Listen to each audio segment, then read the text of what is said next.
All right, let's keep going. Let's get into our sustainable sites category. There's one prerequisite. There's several credits that are optional. We do have a site management policy that is our prerequisite. We have to have this. It is a prerequisite, okay? So here's what gets included. This is something that'll be on your exam. What should be included in our site management policy? Well, let's make sure we have goals, objectives, metrics, responsibilities for how are we going to use low emission maintenance equipment, snow and ice removal. That's a tough one on several projects in the northeast. You know, sometimes we want a glycol system that can melt the ice. Sometimes we want to use de-icers that are less harmful for the environment, right? All those are very important. But we have to have a policy that says, hey, we're going to use these de-icers. You know, we don't need that in Miami, but we need that in DC. So snow and ice removal, how can we be more eco-friendly there? Cleaning of our building exterior and our pavement, erosion control, sedimentation, organic waste. I mentioned the composting of grass clippings, fertilizers, irrigation, so much more. So that is the prerequisite. You have to have that policy in place, okay? Next is our first optional credit, sustainable sites, site development, protect or restore habitat. This is going to feel like one you've probably learned about on the existing building, on the new construction side, and maybe like with some of your studies for like the LEED Green Associate, okay? There's two options. We can do on-site restoration, or we can actually go through and we can do some financial support, invest in maybe some land in perpetuity so it's preserved in a conservancy. You know, let's say you don't have a lot of land, so it's hard for you to preserve and protect and restore native adaptive plants. Well, we've got clients that'll spend some money and just buy the land offsets, the land conservation, and that helps you pick up one extra point here. So if you're going to do option one, okay, option one, we've got to determine that establishment of 20% of our site, including our building footprint, we need to make sure is native adaptive plants. You have to have some plants. If you don't have any, it doesn't count. But at least 5,000 square feet minimum is native adaptive plants, okay? So it's about what, eighth of an acre, a little under. 20% of your site.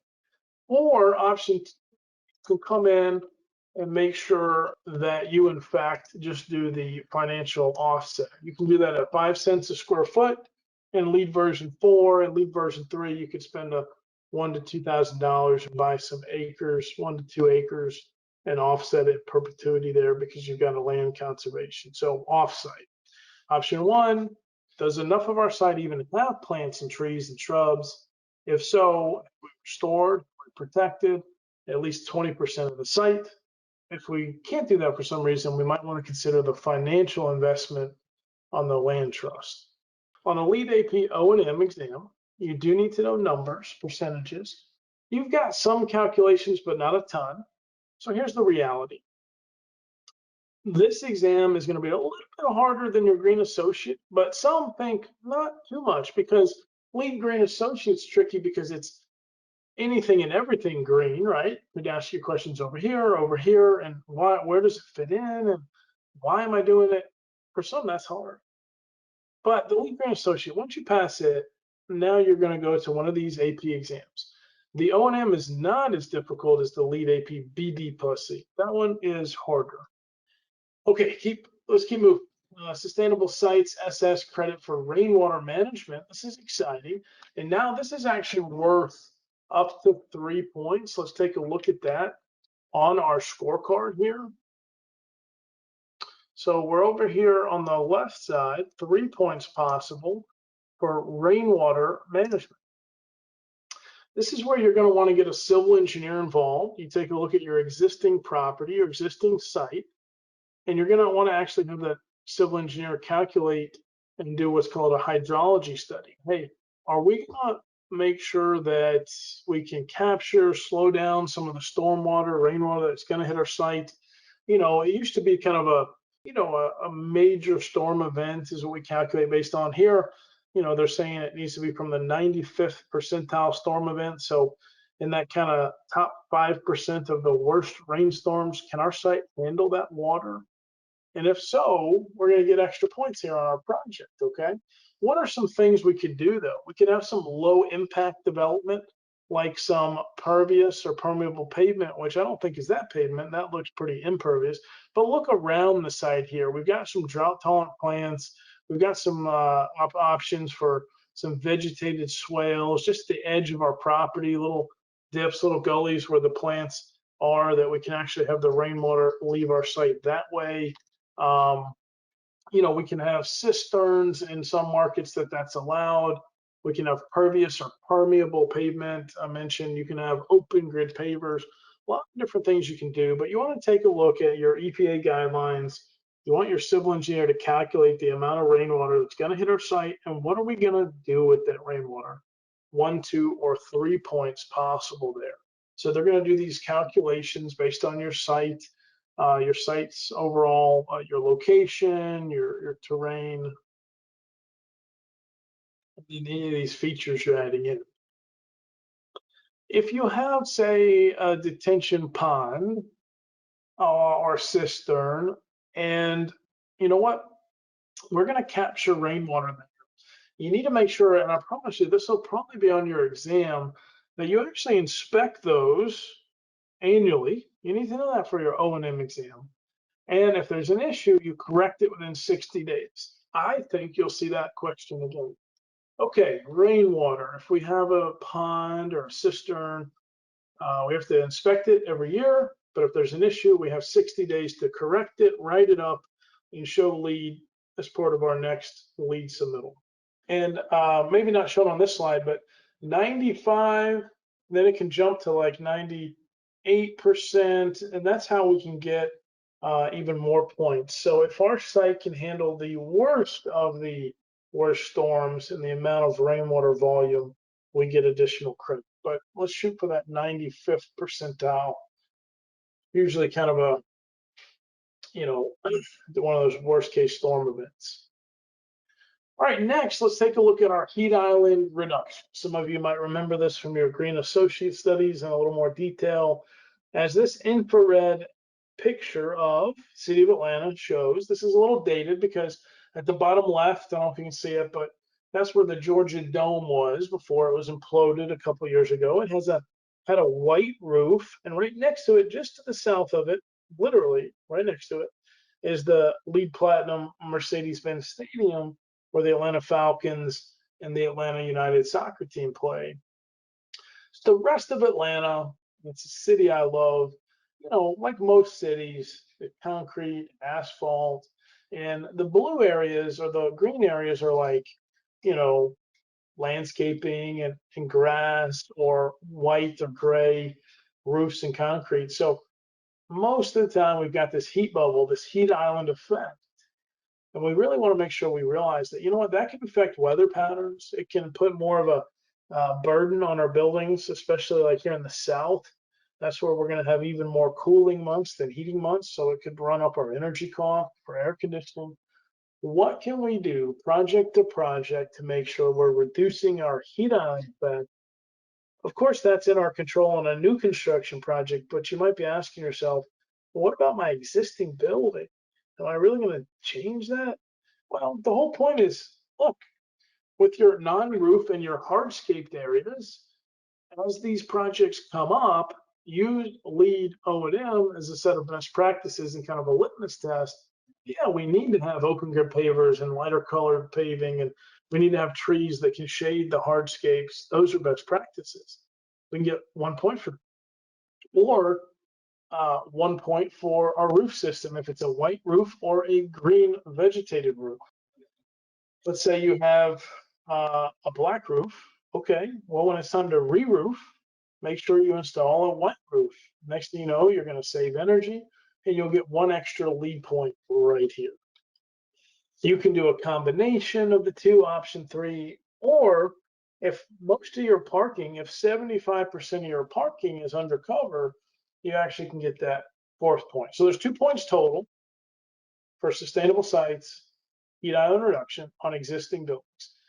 Option 1, make sure 50% of your site paving is either shaded, high solar reflectance.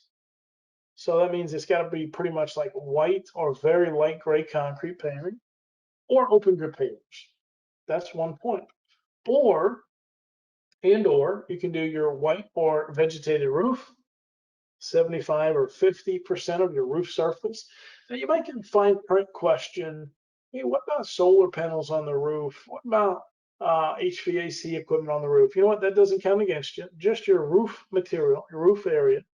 Of that roof area, do we have 75% or more of it a white roof, or a light colored roof if it's sloped, or 50% of it being vegetated? If so, we get this second point. Or we can do a combination of the two. Sorry, on this slide, there's kind of a weighted calculation here. Or, and this one shows up a lot, what if at least, 50% of our parking was undercover? Sometimes LEED's gone between 50 to 75%. But the whole idea is, don't just have a big open black asphalt parking lot. No, if you have parking, put it undercover where it's shaded. Make sure the top of that's lighter colored roof on that parking garage. If you have a roof system that you've newly installed, let's make sure it's a white roof or vegetated roof if at all possible. You can combine the different strategies, but up to 2 points here. 2 points is what would be allowed. Okay. Now this is how they might throw the question at you, though. They're going to give you some information. You're going to need to pull out what's relevant and understand what's not. Then you're going to do the math. Okay, total site paving, total roof, got it. Okay, what is a qualifying surface? And then what do we have when it comes to our reflective surface? We do that weighted calculation, and in this case, we're good. We're good. We actually had more than enough that was okay. Let's do another review question. The site has 100,000 square feet in hardscapes, and 25,000 square feet of the hardscapes have been replaced with pervious pavement that has an SRI. Remember, solar reflectance index is a scale from 0 to 100. 0 means black asphalt, 90 to 100 means a white roof. Gray concrete's about a 30 plus or minus. The same 25,000 square foot is going to also be shaded with new trees. How much surface area of the hardscapes will qualify? So this is a trick question here. We've got 100,000 square feet of hardscapes. We know we need at least 50% of it, right? If we go back, in order to get the 1 point for non-roof, heat island reduction non-roof or hardscapes. But you have to ask yourself, is it 25,000 square feet or is it 50 here? Well, in this case, it's actually just 25,000 square feet because we need 50,000 square feet total for this component. You can't count this one double. Next is sustainable sites credit for our light pollution reduction. Again, a lot of you have already been exposed to LEED Green Associate studies, maybe some LEED for new construction projects. And so some of these are saying, oh, that looks familiar, that looks familiar.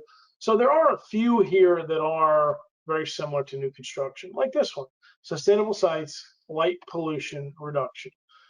But do we get the 1 point for fixture shielding or 1 point for perimeter measurements? Here, we actually want to take a look at, can we make sure that light at night, 11 p.m., you need to know that. When do we need to handle our light pollution? Preferably before, but no later than 11 p.m.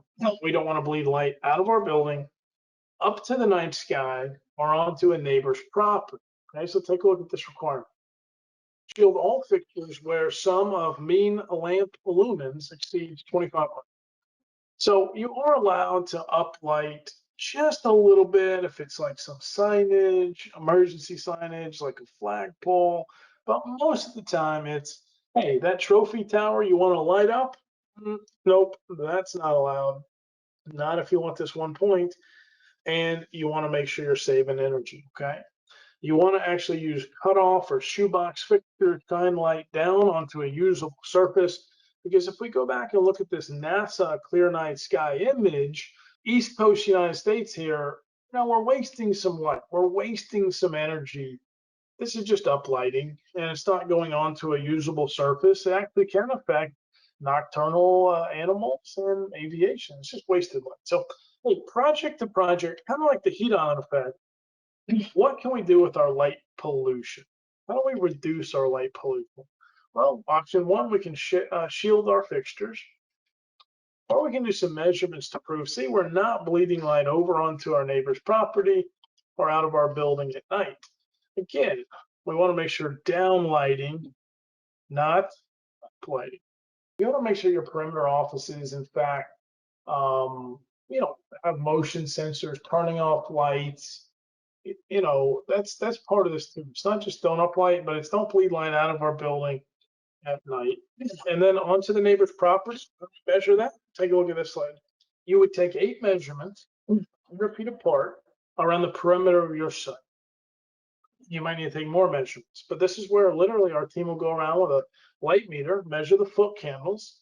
And if you're in an urban setting, you're allowed a little more light trespass than if you're like in a suburban or rural setting, you're not allowed much at all. So we want to make sure that we don't have that light bleeding over onto a neighbor's property. You might need to know that for your exam. If we were going to go all the way and do the light trespass measurements, well, we would want to make sure we take at least 8 measurements 100 feet apart, okay? All right, now let's build off of that policy that we had earlier, okay?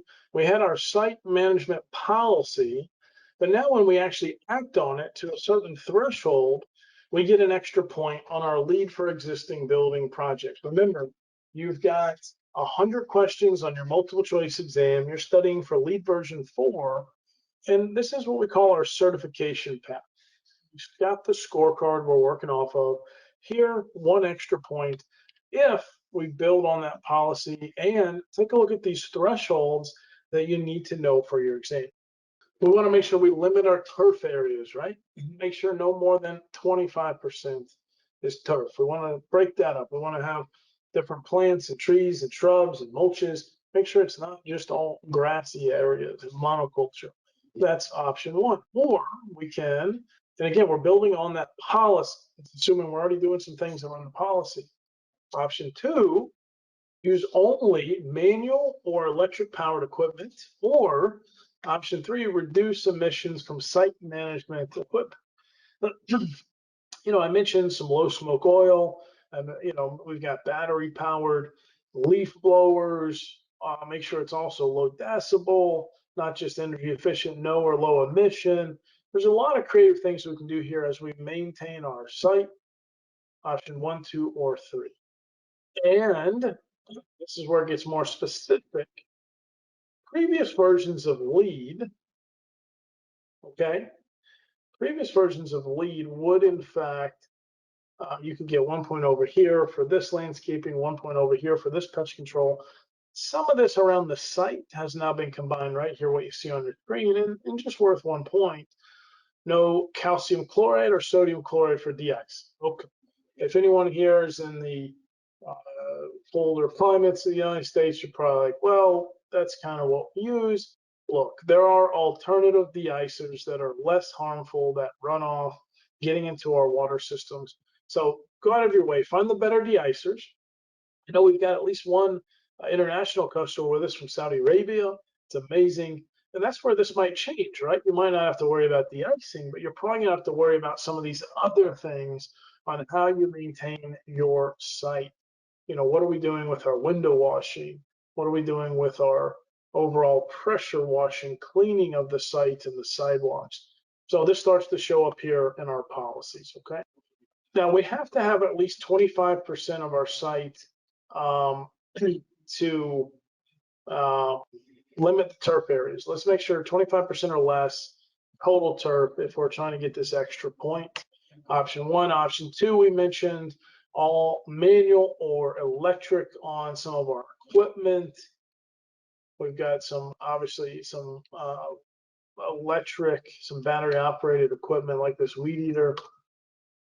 And just in general, reduce the emissions. Okay, if you normally have this large area that has to be landscaped, and you have the landscape crew come in, and there's just a tremendous amount of equipment, you know what? Make sure that you're asking your current projects, your current vendors.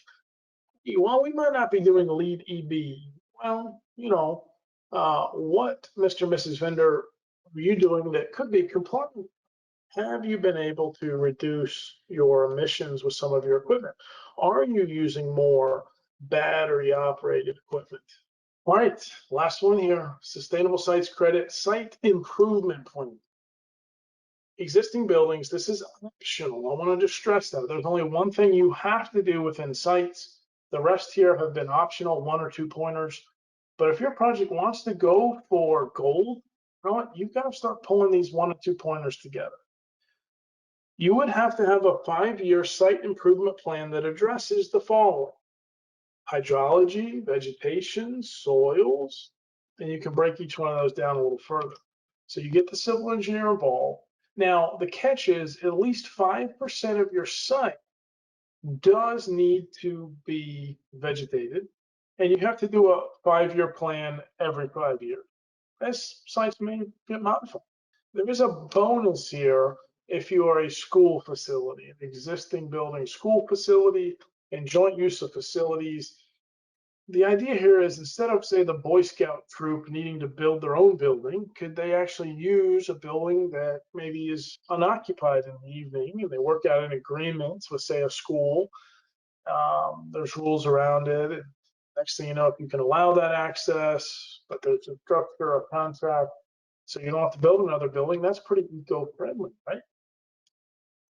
And again, that shows up on Lead for Schools, even on existing schools, on the existing building side of things. So you can share some of these facilities, not just open to the public for anybody, but for an organization you've worked out an agreement with. All right, so there's some synergies between location and, of course, sites. If we're locating our project in an area where we don't have much acreage, we don't have much land area, well, it's gonna be hard to put a bunch of solar panels. That's just one simple example. But on existing buildings, here's what we got. And if you're not located close to transit, then you're gonna have to really up your game with alternative commuting incentives like charging stations, and encourage teleworking and carpooling and so much more to get your transportation points if you're not close to that train system or in a very walkable area. And location and sites definitely relate, again, with just the native adaptive plants. What do we have to start with? What do we have to work with? There's definitely synergy there. There's also synergy between location and then our energy performance. What climate are we in? What's around us? How's that going to affect our energy performance? Remember that heat island reduction as well that shows up here under sites. If we have open grid pavers or value engineered out of the project, you know what? That's going to affect our heat island reduction. And then a few more here. And as we build towards what kind of plants are we going to affect next class when we talk about water efficiency and our outdoor water use reduction. And finally, the rainwater, if we have a cistern and a pump, don't forget that will affect your energy bills and your Energy Star scoring, right? But probably at a very small dent in our energy consumption. That will outweigh, and we want that alternative water source.